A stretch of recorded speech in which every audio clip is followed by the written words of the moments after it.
Okay. Hi, it's Rebecca Koehler, Keith Koehler again.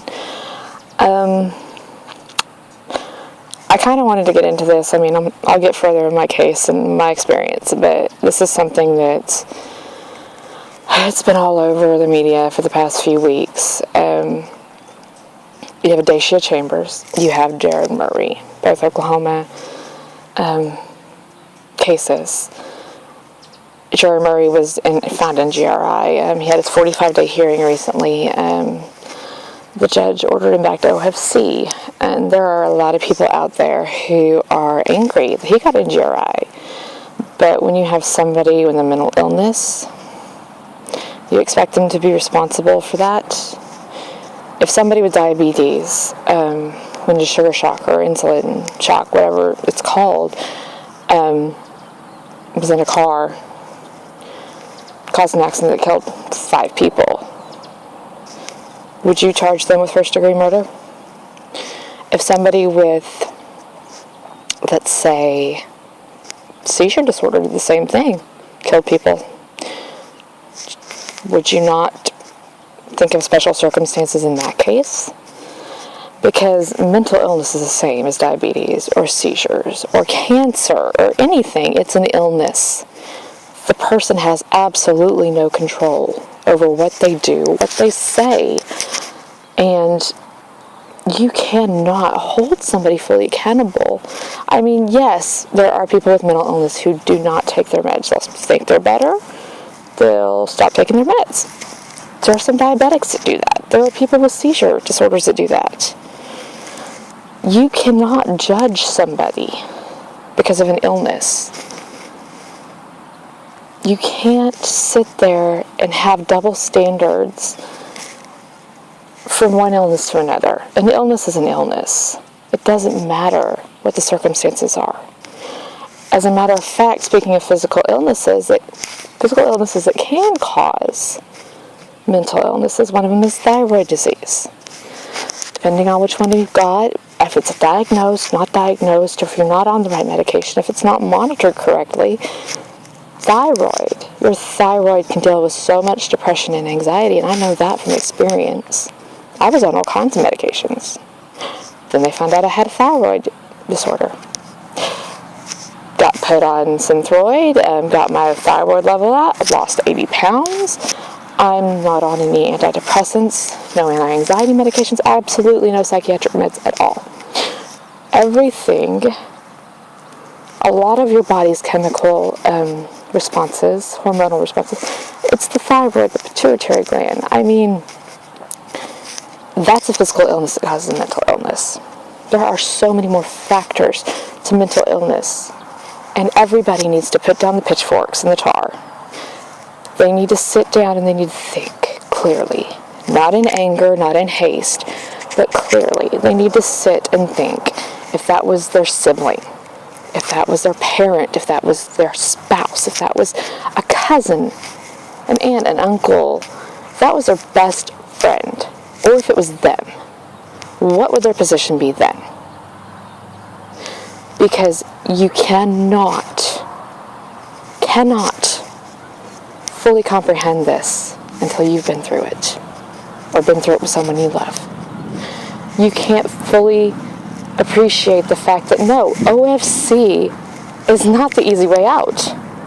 It is still lock up. You're locked up. You have to go to treatment. You have to take meds. You are watched constantly. I mean constantly. And they monitor every move you make, every breath you take. That is not an easy way out. And there are people that have been there 30 plus years, people that die there. There is absolutely no medical care at the Oklahoma Forensic Center. There are people that are there for stupid stuff. One person in particular this past month passed away because there was inappropriate, non-consistent medical care. You want the death penalty? I guess there you go. Just let them suffer for a decade or more before they die. But you cannot sit there and tell me that that's the easy way out, that they're not getting punished. And there is no way that Jerod Murray or anybody else with such a high index offense is going to get out within a year. I will tell you from experience, it was 3.5 years for me, and my index offense was nowhere near what his is. So his family can rest his victim's family can rest assured that, believe me, there are so many boards that it has to go through the decision to even take another step in the program. And you have to complete these steps in the program before you can even be eligible for release. So don't think that he's going to be this danger to society. No. There are several different people there that you could release into society right now. They would be fine. Yeah, there's a few of them that have very serious index offenses, but with appropriate medication, supervision, plain out supervision, in a place such as this at Meadowbrook, where I'm at, and Howe, a boarding home, where they supervise your medications, you have to check in. You have to make sure they know where you're at. If you go on any trips to Poto or something, you have to have somebody with you. These people, once they've proven at OFC that they're not dangerous, that they're not going to get in fights, they're going to take their medications once they know exactly what their illness is, what it does, how important it is for therapy and medication compliance. I think the state could save a lot of money because it costs $9,000 a month per patient at Oklahoma Forensic Center for NGRIs.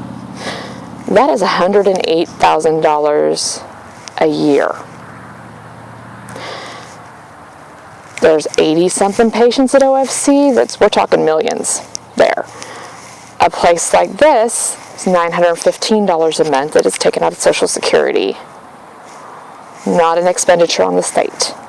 And these people would have the least restrictive environment, which is what the Oklahoma State statutes state for being not a threat to the community, to receive mental health treatment in the least restrictive environment.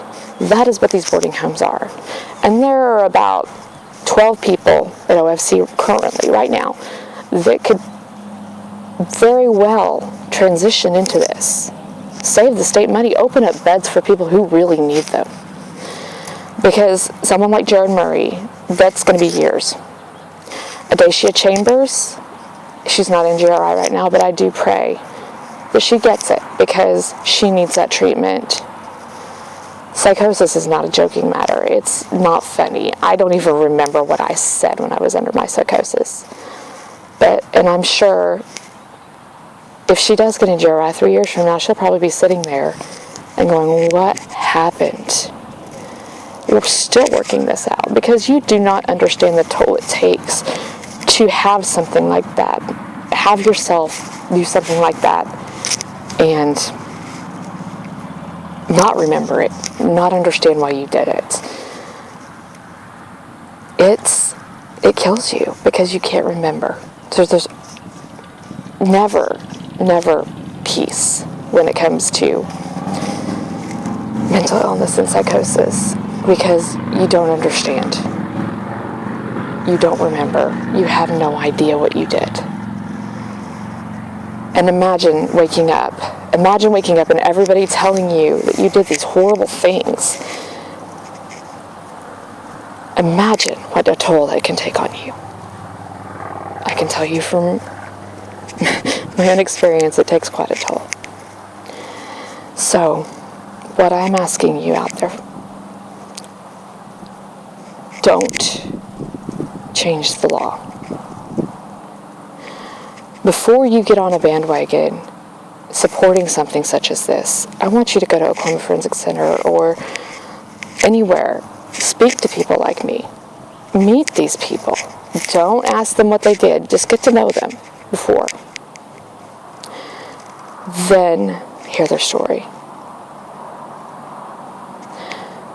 And I guarantee you, it'll change your opinion because it did mine. To the families of Adacia Chambers, Jerod Murray,